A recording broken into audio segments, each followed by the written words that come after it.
নমস্কার। আশা করছি সকলেই খুব ভালো আছেন। আজ ছিল সরস্বতী পুজো, আর প্রত্যেক বছরের মতো এবছরেও আমাদের বাড়িতে সরস্বতী পুজোর আয়োজন করা হয়েছিল। তো আজ সারাদিন কী কী করলাম সেটাই আজ আপনাদের দেখাবো।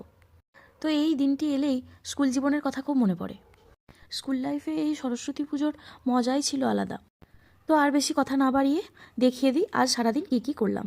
দেখুন, এখানে এখন আমাদের বাড়িতে পুজো হচ্ছে। পুজোর শেষে আমরা রান্না শুরু করলাম। কাল আমাদের বাড়িতে অরন্ধন, শীতল ষষ্ঠী উপলক্ষে, তো সেই উপলক্ষে আমরা আজ সমস্ত রান্না করে রেখেছি। কাল এই রান্নাগুলোই কাল খাওয়া হবে। তো দেখুন কি কি রান্না করছি। আলু ভাজা করে নিলাম, আর এখানে এখন বেগুন ভাজতে দিয়ে দিয়েছি, আর এদিকে বাঁধাকপির আলু ভাজতে দিয়ে দিয়েছি। বেগুন ভাজা হয়ে গেছে, আলু ভাজা হয়ে গেছে। এবার এদিকে বাঁধাকপি বসানো হয়ে গেছে, বাঁধাকপি হচ্ছে। আর এদিকে বসিয়ে দিয়েছি সজনে ফুল, সজনে ফুলের ঝাল হবে। সজনে ফুল এইদিকে বসিয়ে দিয়েছি, আর একদিকে হচ্ছে বাঁধাকপি। আর গোটা সেদ্ধটা হয়ে গেছে, তো ওটার ফটো তোলা হয়নি, তো এটা আপনাদেরকে পরের ভিডিওতে দেখিয়ে দেব। দেখুন, এখন সজনে ফুলের ঝাল হয়ে গেছে, এদিকে নিরামিষ বাঁধাকপিটা হয়েছে, আবার মাছের মাথা দিয়েও একটু বাঁধাকপি হচ্ছে। আর এদিকে এখন মাছের ঝাল বসানো হয়ে গেল। মাছের ঝাল হতে হতেই এদিকে মাছের মাথা দিয়ে বাঁধাকপির তরকারিও হয়ে গেছে। এবার হবে মাছের টক। তো দেখুন, এখানে তেঁতুল দিয়ে মাছের টক হয়ে গেল। তো এখন সমস্ত রান্না রেডি।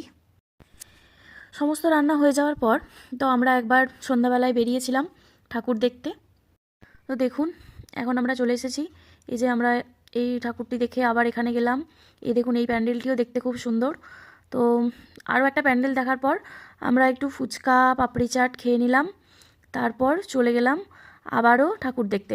তো দেখুন, এখানে আবার প্রতিমার পাশে পাশে কিছু কিছু থিম করা হয়েছে, যেমন দেখুন পোড়া মাটির শিল্প, তারপর বিষ্ণুপুরের লণ্ঠন শিল্প, বালুচরী শাড়ি, মতিচুরের লাড্ডু, এখানে আছে শঙ্খশিল্প।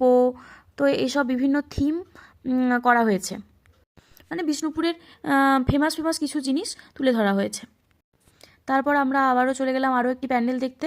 এটা দেখুন, এখানে যে একটি বাঁধ আছে, পোকা বাঁধ, তো ওই পোকা বাঁধের জলের মাঝে এই প্যান্ডেলটি করা হয়েছে। সহজ পাঠের থিমকে তুলে ধরা হয়েছে এখানে। তো আজ অনেকটাই রাত হয়ে গিয়েছিল, তাই আমরা এই কটা ঠাকুর দেখেই বাড়ি চলে এলাম। সারাদিনটা বেশ ব্যস্ততার মধ্যে কাটলেও বেশ ভালোই লাগলো। আজকের ব্লগটা আর বেশি বড় করছি না। ধন্যবাদ, সকলে ভালো থাকবেন।